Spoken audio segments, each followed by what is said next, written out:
On repart les amis, on repart avec Benjamin Louvet, gérant matières premières, Ophi Asset Management, c'est ça hein, Benjamin, voilà, hein, c'est la bonne casquette. J'ai appelé ça l'impossible scénario net zéro 2050. Pas mal, c'est un bon résumé. Oui, mais ça m'intéresse beaucoup, Benjamin. Donc merci d'abord, tu es là régulièrement et tu es un de ceux qui lisent les rapports, voilà, ce qui est déjà. Et donc ce rapport qui a maintenant, il a 3 bonnes semaines, hein, chose comme ça. Voilà. Agence internationale de l'énergie qui définit la trajectoire à suivre pour ramener les émissions donc à zéro net en 2050. Et tu as listé, notamment, vous pouvez aller voir ça sur le compte de Benjamin sur Twitter, tu as listé une série de préalables, finalement, hein, que met en place l'Agence internationale de l'énergie, dont tu dis toi-même d'ailleurs qu'ils sont totalement impossibles à réaliser. Alors, je dis pas ça, je dis que ça révolutionne notre mode de vie. Et d'ailleurs, quand on regarde, au-delà du petit résumé que j'ai fait sur les données techniques, quand on regarde les attendus, par exemple, il va falloir revoir la façon dont on consomme de l'énergie, mais au niveau individuel. C'est-à-dire que typiquement, il est question qu'à partir de 2030, on ne puisse plus chauffer sa maison au-dessus de 20 degrés, qu'on ne puisse plus refroidir sa maison en dessous de 24 degrés l'été, de limiter la température des ballons d'eau chaude, de limiter la vitesse à 100 km/h sur autoroute. Les ballons d'eau chaude, c'est écrit dans le rapport. Oui, tout à fait. Donc on est dans quelque chose qui change profondément notre vie, et on a tous notre part à jouer là-dedans. Là, il l'écrit bien, elle dit plus de 50% des efforts doivent être des efforts individuels. Ça alors ? Ben oui, mais le problème... Alors, non, attends, on s'arrête là. Déjà, premier point, parce que j'ai toujours cru le contraire. En fait, j'ai toujours pensé que on développait une écologie punitive à travers des exigences au quotidien qu'on demandait aux gens, et que ça ne servait à rien. Alors, le problème, c'est que les deux sont un peu liés. Et on voit bien le problème aussi au niveau des entreprises aujourd'hui. Dans ce rapport, l'Agence internationale de l'énergie dit qu'il faut arrêter l'exploration pétrolière. Dans le même temps, l'AIE a sorti il y a 3 jours un rapport où ils disent qu'il faut que les pétroliers augmentent la production, sinon on va manquer de pétrole. Et donc, on se retrouve dans la situation où tu as des entreprises, on l'a vu il n'y a pas longtemps avec Shell, qui a été condamné par une cour de justice en Hollande, hein, parce qu'on les accusait de ne pas faire assez pour le climat, où tu as des entreprises qui n'ont pas de cadre réglementaire qui les oblige à aller vers ça, et qui se retrouvent punis par la justice parce qu'ils n'en font pas assez, et puis de l'autre côté, ils ont des actionnaires qui exigent de la rentabilité de leur part.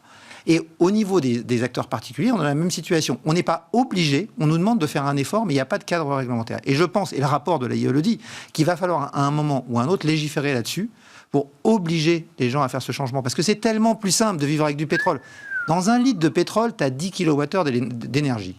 Okay, 10 kWh, c'est quoi ? C'est l'énergie que tu as dans les bras de 200 personnes qui font une longue journée de travail au champ. L'énergie de 200 personnes qui font une longue journée de travail au champ. Pourquoi se passer de cette énergie si on n'y est pas contraint, s'il n'y a pas quelqu'un qui vous dit « tu ne peux pas faire avec ça ». C'est hyper difficile. La vie est beaucoup plus facile avec le pétrole que sans le pétrole. Le problème, c'est qu'aujourd'hui, le pétrole, on doit s'en passer, on n'a plus le choix. Mais, alors attends, parce que tu vas pas nous renvoyer dans les champs quand même. Non, mais... Enfin, c'est pas le sujet. Le sujet, c'est de trouver les solutions. Mais les gains de productivité, ils viennent d'où ?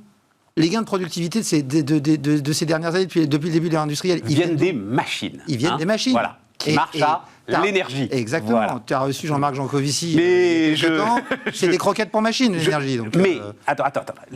Alors, Jancovici, justement, il dit, lui, il était sur 5% de baisse de PIB par an, tous les ans. L'AIE, c'est 7,5. Si on est d'accord, mais est-ce que tu reprends... Non, tu mélanges deux choses. Non, parce que c'est équivalent. C'est 7% de baisse des émissions de CO2. Oui, mais Jancovici dit CO2 égale PIB. Il y a un rapport direct entre les émissions de CO2, historiquement, et le PIB. Le pari de l'AIE, c'est qu'on saura, grâce aux énergies renouvelables, découpler le lien entre émissions de CO2 et énergie. Et donc sortir de cette obligation d'avoir une baisse de 7,5% du PIB qui est, alors celle-là, inenvisageable. C'est pas le monde qu'on a envie de construire, en tout cas. Et c'est pas ce qu'on nous vend. On peut pas vendre un modèle comme celui-là. On peut pas vendre aux gens une réduction de PIB tous les ans.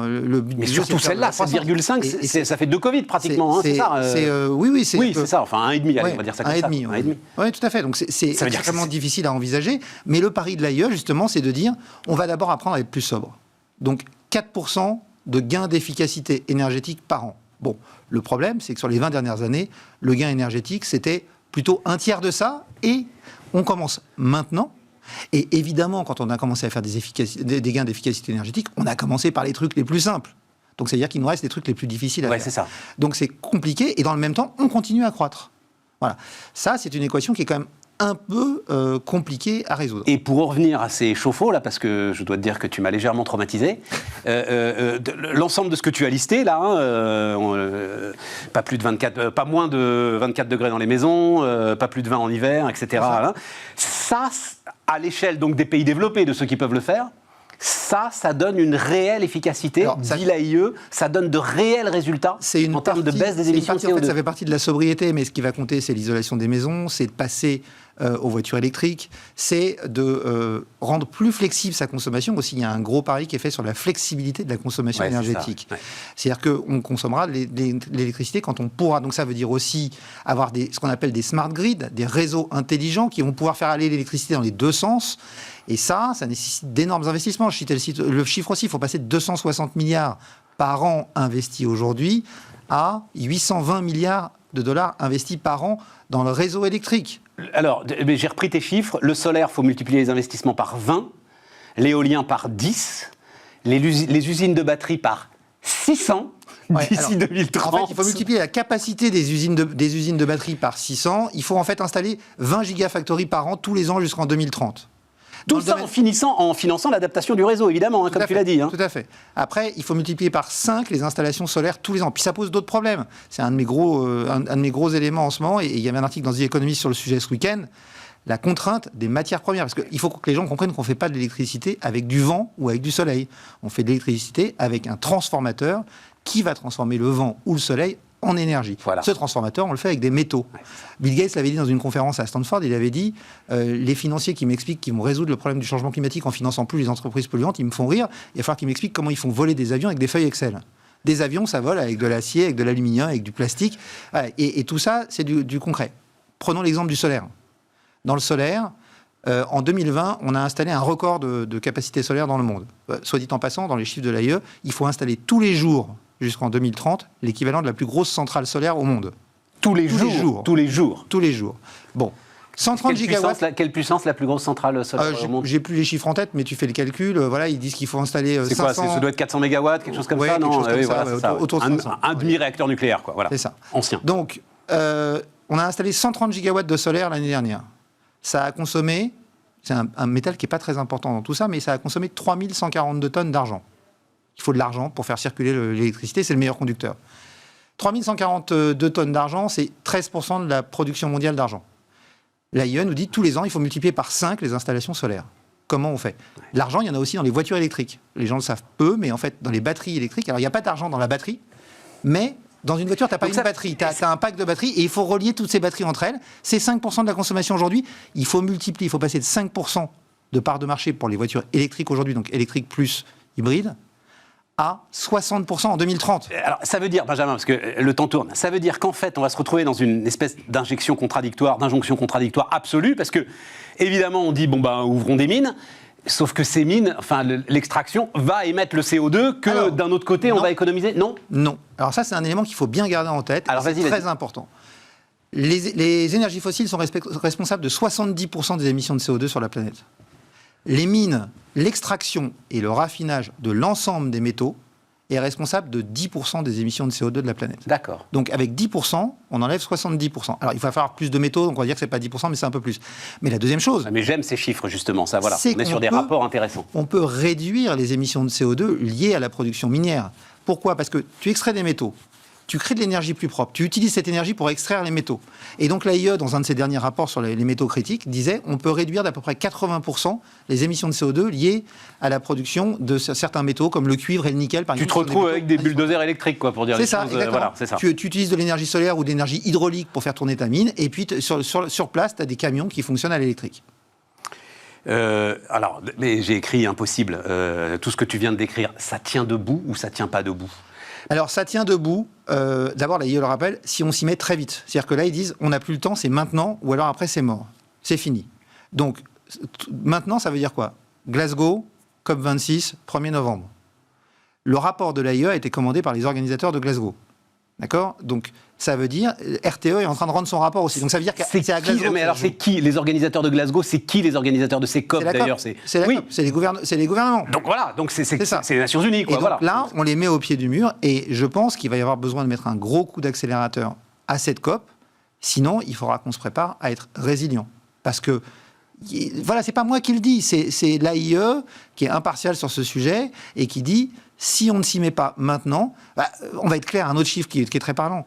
Tu le disais tout à l'heure, c'est 7,6% de réduction des émissions de CO2 par an selon l'ONU qu'il faut faire. Ils disent, avec les mesures qu'on a prises aujourd'hui, on est entre 0,5% et 1% de réduction par an. Voilà. 7,6% de réduction des émissions de CO2 par an, c'est quoi? C'est plus que ce qu'on a eu pendant le Covid. Oui, voilà. C'est ça. Oui, absolument. Ça plus on est quoi? On est à 5... On est entre 5 et 6. On est entre 5 et 6. Entre 5 et 6. Donc ça veut dire que c'est un effort, automobile dans tous les pays des un effort absolument considérable qui demande la mobilisation de chacun, mais surtout la mobilisation des États. Je pense que tu peux inventer ce que tu veux pour faire un changement de cet ordre-là avec le confort qu'apportent les énergies fossiles.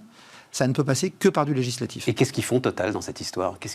Comment est-ce qu'ils font cette mutation accélérée? Enfin, je dis Total. Certains l'ont fait, Ørsted l'a fait, alors c'est beaucoup plus petit que Total, évidemment, mais il faut laisser le temps. Alors, moi je dis, les boîtes comme Total, c'est trop facile de les fustiger. Total, ils vendent du pétrole parce que c'est autorisé de vendre du pétrole, d'accord, c'est légal, et puis parce qu'on a besoin de pétrole. Et donc, on avait fait une conférence il y a quelques années sur le sujet, c'était rupture ou transition. Il faut qu'on gère une transition. Et une transition, c'est donner les orientations à Total. Tavares l'avait dit aussi dans une interview, le patron de Stellantis, il avait dit, nous, si on nous dit vers où il faut aller et qu'il y a un cadre législatif clair, on a des ingénieurs, on s'y met et on y arrivera. Voilà. Ouais, mais alors, il faut qu'on ait fixé les bornes. Depuis Tavares, il dit, et je trouve ça très intéressant, notamment avec la voiture électrique, il dit ce que dit Didier Leroy d'ailleurs chez Toyota, c'est « Ok, on y va à fond, hein, les amis, on n'est pas du tout sûr que ce soit la bonne solution, mais vous nous obligez à y aller, voilà, vers la voiture électrique. » C'est une vraie question. C'est une vraie question. L'AIE a fait un rapport il y a quelques temps. Mais en même temps, tu nous dis, à un moment, on n'a plus le temps non plus d'essayer de trouver la meilleure solution, il faut y aller, quoi. Après, il y a des éléments complémentaires, il faut qu'on fasse quelque chose. En tout cas, on sait simplement que si on fait rien, ça sera pire. Donc, il faut qu'on essaye quelque chose. Les renouvelables font partie de la solution. Je pense personnellement que le nucléaire fait aussi partie de la solution et que la question va se reposer. C'est une question que je voulais te poser. Et un grand programme massif de construction nucléaire. On ne peut pas faire du nucléaire partout. Et puis, les disponibilités en uranium, elles aussi, sont limitées. Oh, oui, on a de quoi faire. Quand même. Enfin, on a de quoi faire, là, pour le coup. Il faut travailler sur la fusion. Je pense que ça, c'est important. Le projet ITER, en ce sens, est extrêmement important. Mais tu me dis toi-même, c'est maintenant, tout de suite, là, qu'il faut prendre des décisions.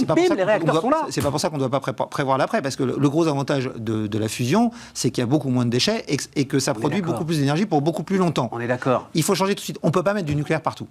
Pourquoi ? Parce qu'il y a des problèmes géopolitiques, il y a des problèmes sismiques, il y a des problèmes d'instabilité sociale qui font qu'on ne peut pas en mettre partout, malheureusement. Certes. Donc, il faut avoir de... C'est pas anodin, voilà. Il y a de l'hydraulique, certes. Il y a du nucléaire qui fait partie de la réponse. Et les renouvelables ont leur place. Il va falloir faire un mix de tout ça. Aujourd'hui, le problème, c'est qu'on fixe tous les efforts sur les renouvelables et on parie aussi beaucoup sur l'hydrogène. Voilà. L'hydrogène, l'Académie des technologies a rendu son avis dessus. Ils sont quand même assez sceptiques. Ils disent que ça va être utilisé pour des usages très précis. Ouais. Je veux dire, quand on regarde le rapport, les ordres de grandeur. Tu avais eu un collectif qui avait fait un test, qui avait calculé combien il fallait d'hydrogène pour faire juste atterrir et décoller tous les avions qui atterrissent et qui décollent de Roissy tous les jours. Il fallait 11 000 ou 12 000 éoliennes ou 6 ou 7 réacteurs nucléaires. Juste pour terminer, Benjamin, et vraiment merci de tout ça, parce que le problème, en fait, c'est que c'est une guerre de religion, cette histoire. C'est qu'on est pour ou contre le nucléaire. C'est une guerre politique aussi. Oui, mais bien sûr. Politique, et notamment avec l'Allemagne. On le voit bien dans la taxonomie aujourd'hui. Avec l'Allemagne, mais même en France. Regarde en ce moment l'histoire des éoliennes. Ça y est, tout à coup, les éoliennes, ça devient un sujet politique. Les bras m'en tombent. T'étais ni pour ni contre, mais à un moment, voilà. Tu dois être pour ou contre les éoliennes en fonction de pour qui tu votes. C'est ça, mais on ne peut pas être pour ou contre les éoliennes. On est pour toutes les solutions renouvelables, toutes les solutions décarbonées. Et le nucléaire fait partie des solutions décarbonées. Et pour augmenter leur efficacité. C'est ça. Et augmenter leur efficacité, ça c'est un autre sujet aussi sur lequel il va falloir beaucoup travailler. Merci Benjamin. Merci Stéphane. Benjamin Louvet, donc gérant matières premières Ophi Asset Management, notre invité sur Bismart.